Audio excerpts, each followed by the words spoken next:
당신의 출출한 포트폴리오를 배부르게 채워주는 여기는 주식포차, 저는 주식포차의 황윤기입니다. 자, 8월 둘째 주 수요일까지 8월달 시장은 견조하게 흘러가지고 있습니다. 반등세가 확연히 보이고 있는 양시장인데요. 오늘 코스닥에서는 낙폭이 좀 보였는데 하락폭 다 축소하면서 양시장 빨간불로 장을 마쳤습니다. 자, 이 시장 안에서 어떠한 섹터들 잡아봐야 할지 조금 이따가 여쭤보고요.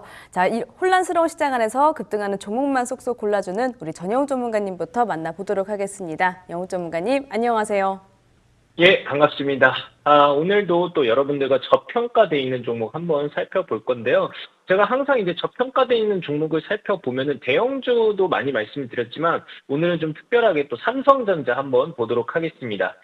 자, 보면은 오늘 코스피 지수도 상당히 강하게 많이 올랐었죠.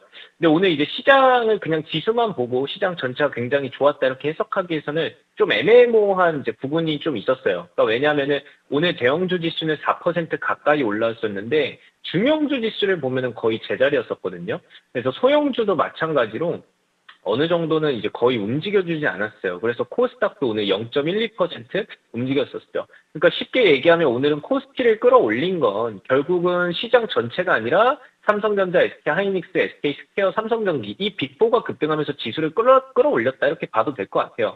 그래서 오늘 하루만 놓고 보면은 시장 전체가 완전히 살아났다 이렇게 이야기하기에는 아직 이르다고 보고 있다. 근데 그럼에도 불구하고 시장에서 상당히 의미 있게 봐야 되는 게 이 코스피, 즉 삼성전자를 봤을 때는 코스피 지수도 같이 봐야 되니까 같이 보도록 할게요.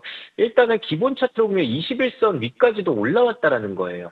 이게 21선이 별거 아닌 것처럼 보일 수 있는데 지금 시장에서는 의미가 꽤 있죠. 그러니까 코스피가 지난 6월 말부터 21선을 이탈하고 난 뒤에서는 그 위로 거의 올라간 적이 없었어요. 7월 중에서도 뭐 장중에 몇 번 시도는 했었지만 계속 21선 건드리고 올라가는 모습은 있었지만 다시 밀렸거든요. 사실상 21선을 근처에도 제대로 가지도 못했어요. 근데 오늘은 그 21선 위까지도 올라온 겁니다. 결국 이 한 달이라는 게 대략 이제 20거래일이다 보니까 최근 한 달 동안 시장을 눌렀던 평균 가격대를 의미하거든요.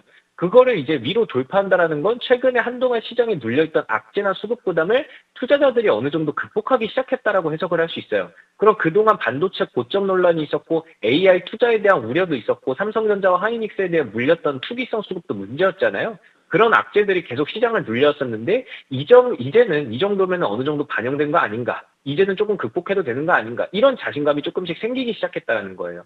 물론 이제 오늘 하루 21선 위로 올라왔다고 해서 무조건 상승한다라는 건 아니지만 제가 어제도 정보방에서도 말씀드렸거든요. 외국인 투자자들이 지금 시장을 아무런 변동성 없이 그냥 깔끔하게 올라간다고 생각하는 건 아니다. 중간중간 흔들리면서 올라갈 가능성이 높고 그 과정에서 수급을 계속 확인해야 된다. 근데 여기서 삼성전자를 좀 보면은 되게 재밌는 부분이 뭐냐면 최근에 수급만 놓고 보면은 개인 투자자들이 어제와 오늘 합쳐서 거의 1000만 주 이상의 물량을 내놓고 있었거든요. 그래서 오늘 이제 뭐 과거에서도 많이 봤지만 대형주 같은 경우에서는 개인들이 강하게 매도하고 외국인이나 기관이 그 물량을 받아가는 종목들이 오히려 저점을 높이면서 올라가는 경우가 많았잖아요.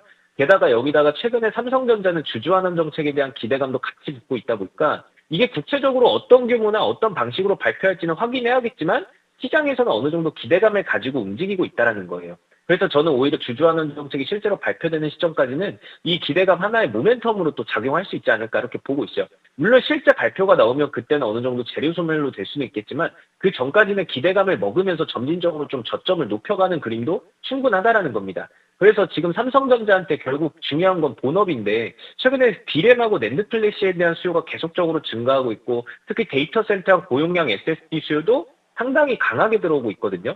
그래서 AI 데이터 센터가 뭐 계속 늘어나니까 GPU만 필요한 게 아니라 그 안에서 엄청난 데이터를 저장하고 처리해야 되기 때문에 고용량 SSD도 필요할 수밖에 없죠. 그러다 보니까 일부 제품들은 뭐 1년 전하고 비교했을 때 몇 배씩 올라온 제품들도 많고 이런 시장에서는 당연히 공급업체에 대해서 유리하겠죠. 그래서 가격을 높게 받을 수 있고 자연스럽게 마진율도 좋아질 수밖에 없기 때문에 뭐 삼성전자나 SK하이닉스 입장에서는 HBM뿐만 아니라 D램, 낸드, 데이터 센터형 SSD까지 주요 메모리 제품들이 실적을 같이 끌어주는 구조가 만들어질 수 있다는 거예요. 그래서 지금 뭐 3분기 실적에 대한 구체적인 숫자들이 아직 나온 건 아니지만 시장에서 기대하는 눈높이는 계속 높아지고 있죠. 물론 이제 실적 발표가 실제로 나오는 시점에서는 지난번처럼 재료 소멸로 좀 나올 수는 있는데 중요한 거는 그때가 아니라 그때까지 주가가 어떤 흐름을 만들어주느냐가 더 중요하다고 보고 있어요. 그래서 지금처럼 외국인 수급이 들어오고 개인 물량을 받아주면서 21선 위에서 시장이 좀 버텨준다면 삼성전자도 당분간은 좀 저점을 높이면서 우상향을 기대해 볼 수 있다라는 거죠. 특히 지금 시장에서 큰 악재가 갑자기 하나라도 터진다면 적어도 만기 이후, 그러니까 다음 주까지는 시장이 지금 만들어 놓은 저점을 다시 한번 높여주는지 좀 확인해 볼 필요가 있습니다.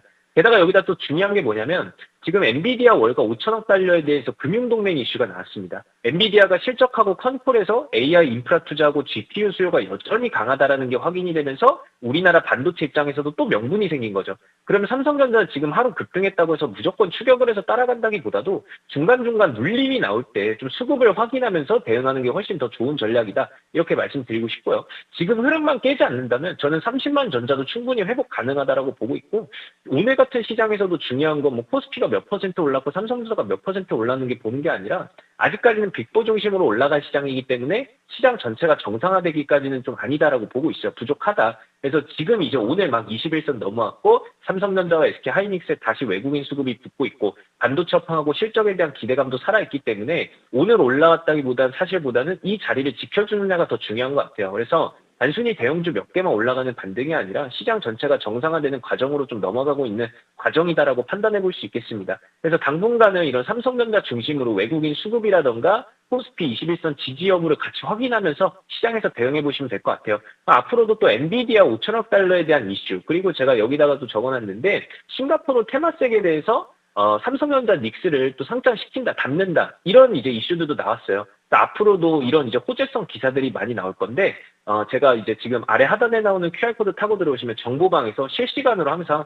정보 전달해드리고 있으니까 삼성전자 주주분들이라면은 꼭 참여해 주셨으면 좋겠습니다.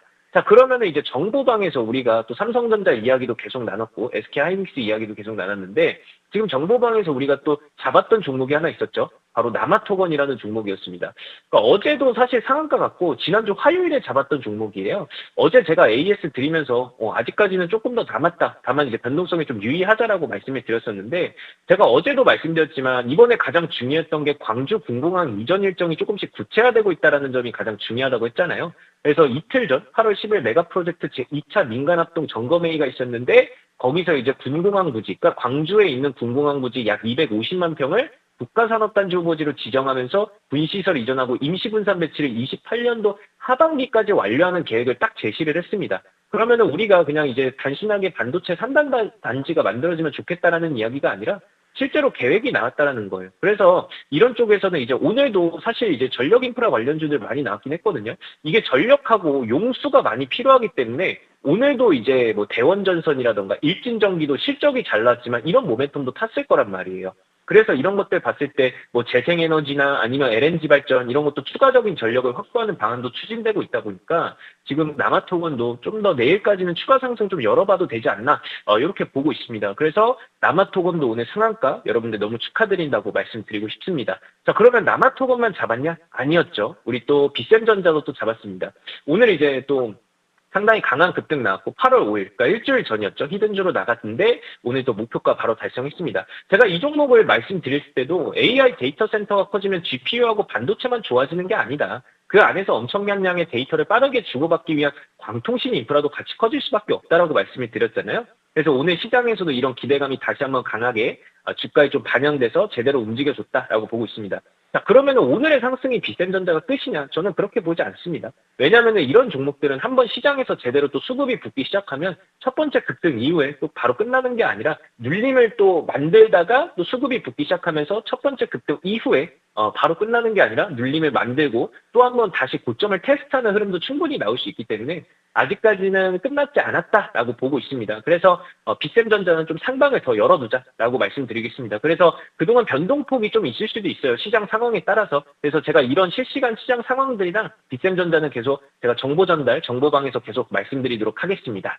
자, 그러면은 이번에 비센전자 남아토건도 이제 상한가 2연타로 갔는데 다음 종목도 좀 집중해보자라고 말씀드리고 싶어요. 이 종목 같은 경우에서는 제가 예전에서도 많이 언급을 드렸던 종목이었어요, 사실. 근데 이제 옛날에도 수익을 크게 받고 이번에서도 시장 눌리면서 다시 한번 저평가 수혜주로 보는 그런 종목이기도 합니다. 그래서 우리가 저점에서 잡아갈 수 있는 종목을 고르자면 이 종목도 한번 보시면 좋겠어요.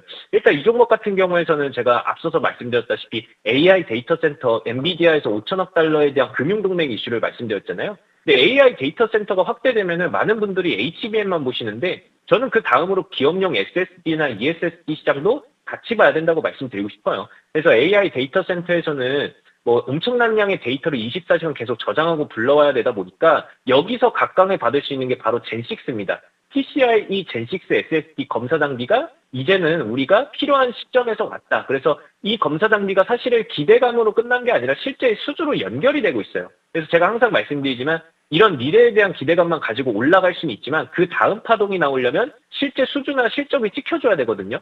그래서 앞으로 ESSD에 대한 모멘텀이 나오면 대장격으로 움직여줄 수 있는 그런 종목이다 보니까 좀 더 눈여겨봤으면 좋겠고요. 그리고 SSD 테스트 하나만 갖고 있는 회사가 아니에요. 지금은 뭐 CXL 그리고 메모리 버닝 테스터까지 다 제품군을 넓혀가고 있기 때문에 우리가 ESSD에서만 국한되는 종목은 아니다라고 말씀을 드리고 싶습니다. 그래서 최근에 상승분도 굉장히 좋았거든요. 그래서 워낙 모멘텀이 좋다 보니까 상승분도 좋습니다. 그래서 이 히든주 지난번 뭐 남아토건이나 아니면 비셈전자 못 잡으셨던 분들 이번 종목도 한번 같이 잡아보셨으면 좋겠습니다. 그래서 이 종목은 히든주기 때문에 바로 말씀드릴 수는 없고 앞서 말씀드린 아래 하단에 나오는 QR코드 타고 들어오시면 종목명 그리고 가격 전략까지 다 써드리도록 하겠습니다. 자, 그러면 이전에 뭐 세아 메카닉스, RFHIC, 아가방 컴퍼니, 대원전선, CP 시스템, 솔트룩스, LG전자, 그리고 비셈전자와 남아토건 상한가 2번까지 다음 히든주도 중요하니까 이번 히든주도 꼭 잡아가셨으면 좋겠습니다. 자, 그러면 저는 오늘 여기까지고요.